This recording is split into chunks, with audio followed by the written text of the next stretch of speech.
Olha que bacana! Hoje, no Devocional 2024, nós vamos viajar por 2 livros.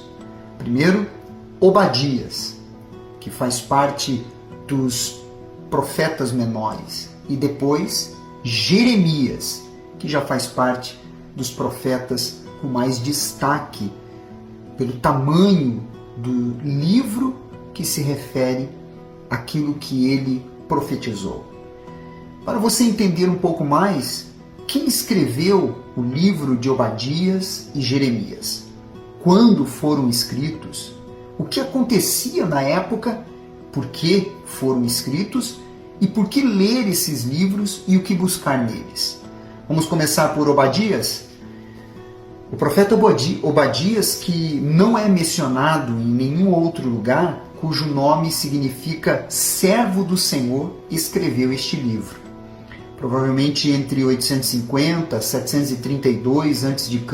ou entre 605 a 587. O povo de Deus, naquela época, tinha uma rixa de longa data com Edom, nação vizinha composta de parentes distantes dos israelitas. Quando Judá foi invadido e conquistado pela Babilônia, Edom não somente torcia para que aquilo acontecesse e olhava com maldosa satisfação, mas também chegou a saquear Judá depois da invasão. Os edomitas até mesmo prenderam os fugitivos de Judá e os entregaram aos inimigos. Que crueldade, não é? Esse livro ele foi escrito para condenar a traição e a arrogância dos edomitas e declarar que Deus acabaria por castigá-los pelos crimes cometidos contra o povo de Deus. Alguém já tentou aproveitar-se de você e conseguiu se sair bem? Talvez um amigo ou até mesmo um parente se voltou contra você quando precisava dele? Aí está o porquê ler esse livro. Obadias diz que Deus cuidará de injustiças assim. Observe a lealdade de Deus ao buscar este livro para com o seu povo, evidenciado pelo juízo que decreta contra os que o desafiam, opondo-se ao seu povo. Vamos então começar? No versículo 3 e 4, quando fala sobre os pecados e o castigo de Edom, diz: a soberba do teu coração te enganou. Ó tu, que habitas nas fendas das rochas, na tua alta morada, e dizes no teu coração: quem me deitará por terra? Se te remontares como águia e puseres o teu ninho entre as estrelas, de lá te derribarei.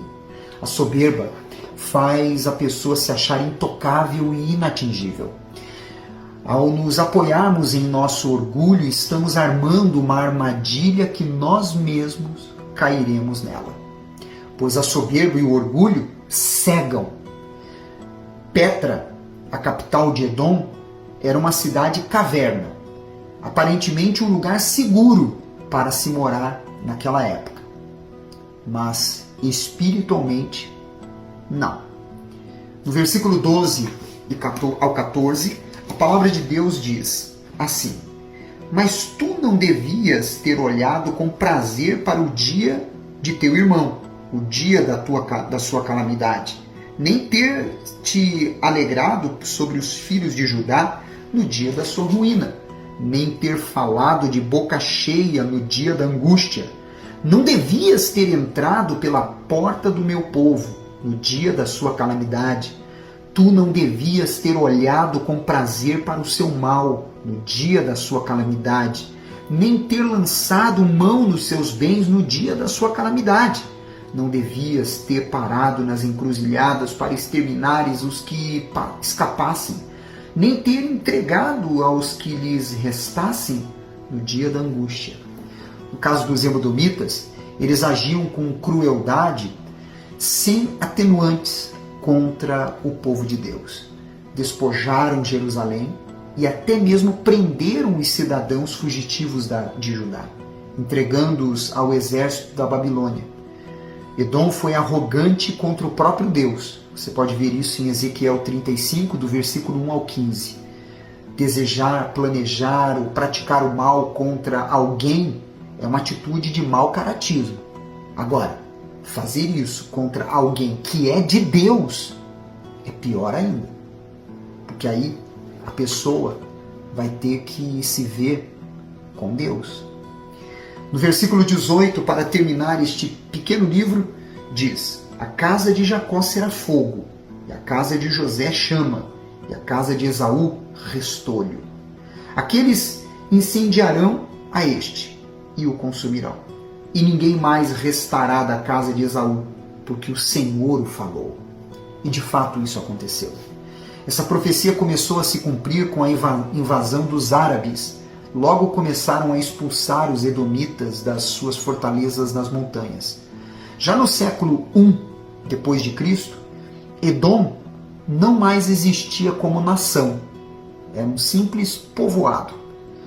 Nos dias de Jesus, reconhecia-se a origem edomita da família do rei Herodes.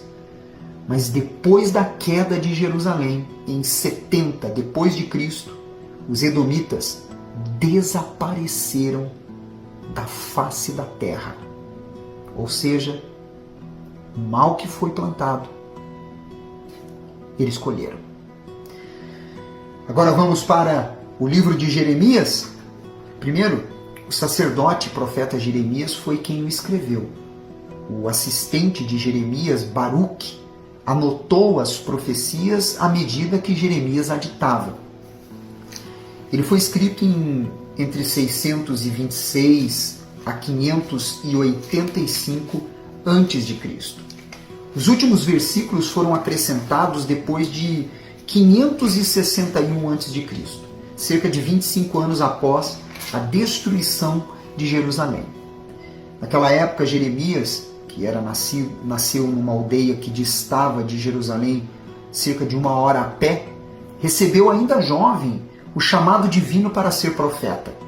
Jeremias viu sua nação desintegrar-se moralmente por dentro e ser militarmente destruída por fora. Viu o cerco e o saque de Jerusalém e viu muitos dos seus compatriotas levados para o cativeiro em terras estrangeiras.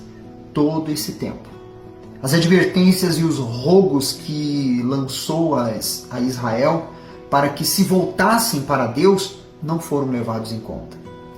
Depois da queda de Jerusalém, Jeremias foi forçado a fugir para o Egito e acredita-se que lá ele tenha morrido. O que você deve buscar nesse livro? Por que você precisa ler este livro? Se você já teve dúvidas a respeito daquilo que Deus quer, ou se sentiu talvez que tenha ficado fora do propósito de Deus em sua vida, você está em boa companhia. Jeremias foi um jovem que lutou muito para descobrir o plano de Deus para a sua vida. Mesmo depois de ter feito a sua escolha, outras dificuldades ou dúvidas o fizeram ter tomado a decisão certa. Mas o que Jeremias pôde oferecer nos faz compreender a perspectiva quando nos sentimos tensos e cansados ao servirmos a Deus nos momentos difíceis. Os discursos severos, tanto em poesia quanto em prosa, de contínuo advertiam Judá quanto ao juízo divino, de uma forma iminente. Mas em meio a todas as mensagens ameaçadoras, a palavra de esperança da redenção futura de Judá sempre aparecia. Procure o estímulo de Jeremias. Profecias que ainda estão sendo cumpridas nos dias de hoje, sendo que os corações pecaminosos são transformados por Deus. No capítulo 1, do versículo 4 ao 10, a palavra de Deus ela nos mostra o momento em que Jeremias ele foi escolhido. E a palavra de Deus diz: a mim me veio a palavra do Senhor dizendo: antes que eu te formasse no ventre materno, eu te conheci. e antes que saísses da madre, te consagrei, e te constituí profeta às nações. Então lhes disse eu: Ah, Senhor Deus, eis que não sei falar porque não passo de uma criança. Mas o Senhor me disse: Não digas, não passo de uma criança, porque a todos a quem eu te enviar irás, e tudo quanto eu te mandar falarás. Não temas diante deles, porque eu sou contigo para te livrar, diz o Senhor. Depois estendeu o Senhor a mão, tocou-me a boca, e o Senhor me disse: Eis que ponho na tua boca as minhas palavras. Olha, que hoje te constituo sobre as nações e sobre os reinos, para arrancares e derribares, para destruíres e arruinares, e também para edificares e para plantares. Que interessante, né? Deus nos nomeia antes de nascermos, no sentido de ter um plano e um propósito para cada um de nós.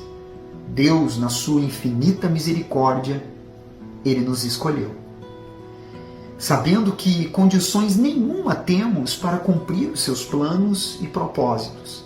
Às vezes, somos imaturos para certas situações. Outras, somos incapazes. Mas Deus é conosco. A sua palavra está dentro de nós.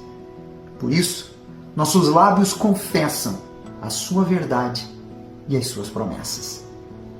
Lá no capítulo 2, no versículo 3, quando fala sobre o amor de Deus e a rebeldia do povo, diz: Então, Israel era consagrado ao Senhor, e era as primícias da sua colheita.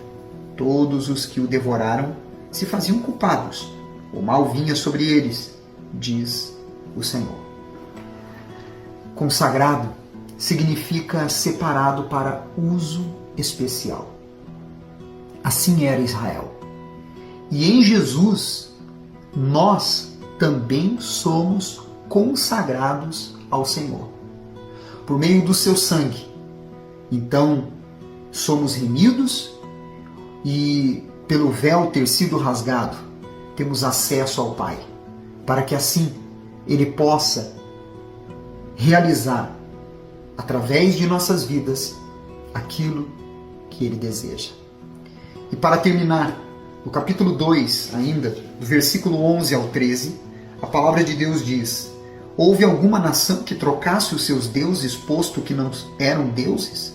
Todavia, o meu povo trocou a sua glória por aquilo que é de nenhum proveito. E ele continua falando sobre isso até o versículo 13. E no versículo 19 diz: A tua malícia te castigará, as tuas infidelidades te repreenderão. Sabe, pois, e vê que mal e quão amargo é deixares o Senhor teu Deus, e não teres temor de mim, diz o Senhor dos exércitos. Trocar a glória de Deus por aquilo que é de nenhum proveito é colocar coisas ou pessoas acima da obediência e comunhão com a palavra de Deus. Nos dias de hoje, essa atitude é mais comum e fácil de se praticar do que se possa imaginar. Devemos estar vigilantes para não cairmos nesta cilada e assim virarmos as costas para Deus. Se o devocional de hoje impactou a sua vida, então faça também impactar outras. Coloque no seu story, envie nas suas listas de transmissão, nas suas redes sociais. Deixe o seu comentário e também o seu like. Amanhã continuaremos no livro de Jeremias com profundos ensinamentos. Deus te abençoe.